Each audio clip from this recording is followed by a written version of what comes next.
देवाय नारायणं नमस्कृत्य नरं चैव नरोत्तमं देवीं सरस्वतीं व्यासं ततो जयं उदीरते श्रीन्वतां स्वगता कृष्णा पुण्यश्रवणकीर्तना हृदयान्तस्थो हि अभद्राणि विदुनोति सुहृत्सतम् नष्टप्रायेषु अभद्रेषु नित्यं भागवत सेवया भगवते उत्तमश्लोके भक्तिर्भवति नैष्टिकी.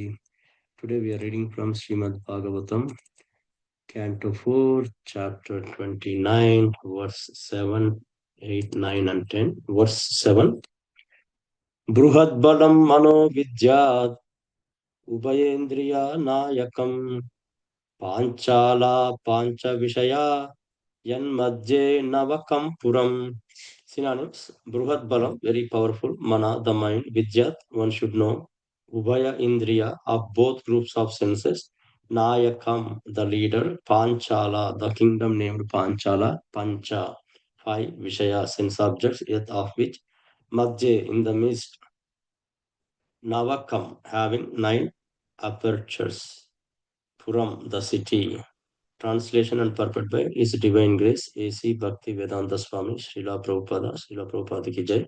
Translation: the 11th attendant, who is the commander of the others, is known as the mind. He is the leader of the senses, both in acquisition of knowledge and in the performance of work. The Panchala kingdom is that atmosphere in which five sense objects are enjoyed. Within that Panchala kingdom is the city of the body, which has nine gates. Purport: the mind is the center of all activities and is described here as Bruhat Bala, very powerful. To get out of the clutches of Maya, material existence, one has to control his mind. According to training, the mind is the friend and the enemy of the living entity. If one gets a good manager, his estate is very nicely managed. But if the manager is a thief, his estate is spoiled. Similarly, in his material conditional existence, the living entity gives power of attorney to his mind. As such, he is liable to be misdirected by his mind into enjoying sense objects. Srila Ambarisha Maharaja therefore first engaged his mind upon the lotus feet of the Lord. Savai Mana Krishna Padara Vindoyo. When the mind is engaged in meditation on the lotus feet of the Lord, the senses are controlled. The system of control is called Yama, and this means subduing the senses. One who can subdue the senses is called Goswami, but one who cannot control the mind is called Godasa. The mind directs the activities of the senses, which are expressed through different outlets as described in the next verse, verse 8. Akshini nasike karnau mukam sishna gudav iti dve dve dvarau bahiryati yastad indriya samyutaha. Akshini, two eyes, Nasike, two nostrils, Karnau, 2 ears, Mukam, mouth, Shishna, genitals, Gurav, the rectum, Iti, thus, Dve, two, Dwaro, gates, Bahi, Bahihi, outside, Yati, goes, Yaha, one who, Tat, through the gates, Indriya, by the senses, Samyutaha, accompanied. Translation: the eyes, nostrils, and ears are pairs of gates situated in one place.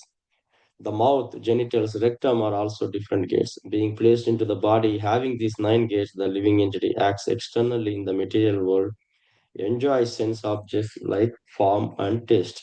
Purport: not being aware of his spiritual position, the living entity, directed by the mind, goes out through the nine gates to enjoy material objects. Because of long association with material objects, he forgets his real spiritual activities and is thus misled. The entire world is going on being misled by so called leaders like scientists and philosophers who have no knowledge of the spirit soul. Thus, the conditioned soul becomes more and more entangled. Text 9. Akshini nasike asyam iti panchapura kritaha dakshina karna uttara chottara smritaha पश्चिमे इति अदो द्वारौ गूढ़म शिष्णम इहोच्यते. Akshini, two eyes, Nasike, two nostrils, Asyam, the mouth, Iti, thus Pancha, five, Pura, on the front, Kruta, made Dakshina south gate, Dakshina right, Karna ear, Uttara north gate, Cha also Uttara left ear, Smrita understood, Paschime on the west, Iti thus Adha downward, Dwarau two gates, Gudam rectum, Shishnam genitals, Iha ear, Uchate, it is said. The two eyes, two nostrils, and a mouth, altogether five, are situated in the front. The right ear is accepted as the southern gate, the left ear is the northern gate. The two holes or gates situated in the west are known as rectum and genital organ.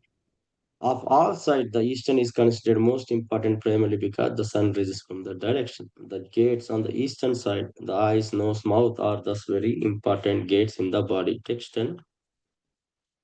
कद्योताविर्मुखी छात्रा नेत्रे एकत्र निर्मिते रूपं विभ्राजितं ताभ्यां वि- विचस्ते चक्षुषेश्वरः Kadyota named Kadyota, Avirmukhi named Avirmukhi, Cha also Aptra here, Netre, the two eyes, Ekatra in one place, Nirmite created, Rupam form, Vibrajitham named Vibrajita, brilliant, Tabhyam through the eyes, which are stay, perceive, Chakshusha with the sun, sense of sight, Ishvara, the master translation. The two gates named Kadyota and Avirmukhi, which have been spoken of, are of two eyes, are the two eyes side by side in one place. The town named Vibrajita should be understood as form. In this way, two eyes are always engaged in seeing different kinds of forms. The two e- purport. The two eyes are attracted by brilliant things like light. Sometimes we find the light. Little insects are attracted by the brightness of fire and thus enter into it. Similarly, the two eyes of living entity are attracted by bright and beautiful forms. They are entangled in these forms exactly as the insect becomes attracted to fire. End of purport. नमां विष्णुपदाय कृष्णप्रस्थाय भूतले श्रीमते भक्ति वेदांत स्वामी इति नामिने नमस्ते सरस्वते देवे गौरवाणी प्रचारिणे निर्विशेष शून्यवादी पाश्चात्य देश तारिणे जय श्री कृष्ण चैतन्य प्रभु नित्यानंद श्री अद्वैता गदाधर शिवासदि गौरभक्तवृंद हरे कृष्ण कृष्ण कृष्ण हरे Ram Ram Ram Hare Hare. I like to seek blessings from all the assembled Vaishnavas and thank you for giving me this opportunity to purify myself. Please forgive me for any shortcomings or misinterpretations. So today I'm summarizing these verses from the lectures given by His Grace Aniruddha Sevadas and also His Grace Chaitanya Chirandas. So this chapters 29, title talks between Narada and King Prachinabarhi. So in the first few verses so far, what we understood, King Prachinabarhi, has a difficulty understanding the allegory. So now we cannot fully understand what Narada's allegory story of King Puranjana. So, because he's still attached to fruitive activities, and he says that only spiritually advanced devotees can grasp its deeper meaning. So, so Narada start explaining that Puranjana represents the living entity who travels through the many types of bodies, and the unknown person is a supreme Lord. The mysterious person is in the story refers to the supreme personality of Godhead, who is the eternal friend of soul. And he also talks about why soul accepts the human body, out of many bodily forms. Soul especially desires the human body, nine gates, and full facility for enjoyment. And the material attachment in our intelligence causes the bondage. And here the pramada is the woman, and the senses and the life air. The 10 senses are described as Puranjana's male friends, and their activities are the girlfriends. I think that's what we read until yesterday, so up to sixth verse. So usually the primarily the first 25 verses talks about Narada elaborating Lagar story again to the King Prachinabarhi so that he can understand the essence of it. So coming to the verse 7 to 10. So this four verses talks about the mind and senses and how to control the mind and senses. And in the so verse 7 mentions that the mind is the command of all the senses. It leads both knowledge gathering and as well as action. So, and the body is like the city with the nine gates: eyes, ears, nostrils, mouth, genitals, and rectum, through which the soul interacts with the material world. And to escape the material illusion, Maya, one must control the mind, because the uncontrolled mind drags the senses towards the sense enjoyment. And a controlled mind makes one a Goswami, whereas uncontrolled mind makes one a Godasa, servant of senses. So the living entity, unaware of this, his spiritual identity, goes out through these 9 gates to enjoy the material objects. So why this happens? Because it's long habit, of, living entity leads to the forgetful of spiritual life. And modern materialistic leader further misguide the people into deeper entanglement. All the advertisements, all the how the current society, everything teaching us, everything giving us more and more knowledge about entanglement, how to enjoy this whole material life, material senses, than leading to the spiritual enlightenment. And the front gates, eyes, nose, and mouth are most important. Like the eastern direction where the sun rises, the eye in particular are attracted to the bright and beautiful forms, just as insects rush towards the fire, becoming trapped. So in the Bhagavad Gita, chapter 3 describes, hierarchy of consciousness with the soul at the top, followed by the intellect, mind, and the senses. And this hierarchy is introduced in the verse 42, which states that Indriyani Paranyahur Indriyebhya Paramana Manastu Para Buddhi Ye Buddhe Paratastu Saha. The working senses are superior to dull matter. Mind is higher than the senses. Intelligence is still higher than the mind, and the soul is even higher than the intelligence. Here it says that senses are superior to sense object, because generally senses goes to the sense object. Let us suppose the delicious food object in restaurant does not come automatically, but we need to go to it. So senses are controlled, connected to the soul. So it has some energy, but sense object are inert matter. So senses are considered superior to sense object. And mind's energy is far greater than the senses. Mind rushes so fast, mind keep up thinking about the sense object and dreaming about the sense gratification for longer than the senses. So when we are sick, senses cannot enjoy anything, but still mind is dreaming about the sense object. Mind is still having desire. Even a person is in dream senses are not acting, but mind is dreaming, fantasizing. So in that sense, mind is superior to senses. Also, mind is the center point where all the sensory input come. And the above mind is intelligence, because it can control the mind, where there are the time when we wanted to do certain things but we don't do, because intelligence controls the mind. Example, shouting back at boss. This does not mean that this is the way in which hierarchy will work, but hierarchy is there. So above intelligence is soul. Unless soul gives consciousness, nothing happens. So in ideal situation, one should direct, charioteer, control the reins and direct horses and finally reach the where king wanted to go. This is the king and charioteer and reins example, describing the hierarchy. So similarly, the soul decides, I'm wandering in material world from long time. I should go back to Krishna. Then soul communicated to intelligence, use the mind to control the senses and take the path of self-realization. So this is how one should normally work. And in this hierarchy, there is a problem that attraction between the sense and sense objects is very strong. Senses reach naturally falls to sense object, exactly the gravity example. That means if we allow my senses to wander, it will rush towards the sense object. That happens naturally, as default attraction is present in senses right now, because that is the way senses had acted for a long time. So Krishna says that regulating the senses. Unless senses are regulated to some basic level, one may not able to think of anything higher.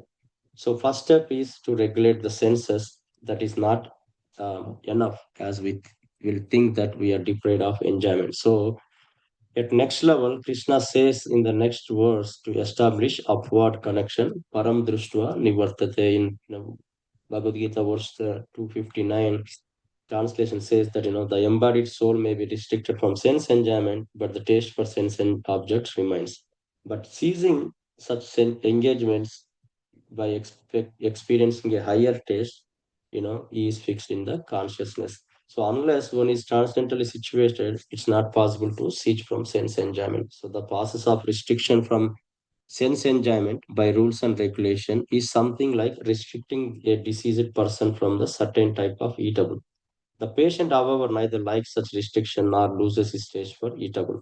Similarly, sense restriction by some spiritual process like Ashtanga yoga or different process is recommended for less intelligent persons who have no better knowledge. But one who has tasted the beauty of Supreme Lord Krishna in the course of his advancement in Krishna consciousness, he no longer has a taste for dead and material things. Therefore, restrictions are there for less intelligent neophytes in spiritual advancement of life, but such restrictions are only good until one actually has the taste for Krishna consciousness. When one is actually in Krishna consciousness, he automatically start losing his taste for pale things. And it also says that mind is not your boss, and don't let it boss you. So it says like mind is not even our colleague; it is actually our subordinate. So mind is not just below the soul, but but it's two rungs below it. So it has no right to order us. So by becoming introspective, we can notice that mind starts bossing us, but more critical than catching the mind is action is countering its action. And for that, we need to wholeheartedly invite Krishna to occupy the position of boss. That's how we can able to control the mind. So so in summary, we have to engage the mind in Krishna service. Mind is the commander of senses. How do we engage the mind in Krishna services? By think of Krishna's lotus feet, just like Ambarish Maharaja did, and also practice the remembrance, mantra meditation, chanting Hare Krishna, which also keeps the mind steady. Bring the mind back to Krishna whenever it wanders, gently and but firmly. Fill the mind with Krishna's pastimes, philosophy, and service, so it has no room for Maya. And also sense control, this called sense control. One who does this becomes Goswami. And how do we engage the eyes in Krishna service? The eyes are the most powerful gates. They are easily attracted to bright and worldly things, just like insects attracted to the fire. That's what Prabhupada mentioned in the purport. So therefore what we should do is we must give the eyes higher and spiritual engagement. How do we do that? By taking the darshan of Krishna, seeing the deities, Tulasi, the temple, Vaishnavas, and sacred places, and also reading Bhagavad Gita, Srimad Bhagavatam, which will purify our vision, and also seeing the pictures of Krishna, Radha Krishna, spiritual objects, and also, we can watch, engage the eyes by watching kirtans, lectures, festivals, rather than, seeing the mundane entertainment or material objects, and avoiding things that pollute the consciousness, the violent, lusty, or materialistic visuals that also impact our eyes and consciousness. So when the eye sees Krishna, Krishna's devotees, the mind naturally follows. The simple principle here is engage the mind in thinking of Krishna, engage the eyes in seeing the Krishna. Where the mind goes, the senses follows, and where the eyes look, the heart moves. So by keeping both fixed on Krishna, the nine gates of the body stop us dragging the soul out into material life and instead bring us back to our spiritual life. So with that, I can conclude today's summary. Please forgive me for any shortcomings. Vanchakalpatarubhascha kripa sindhubhya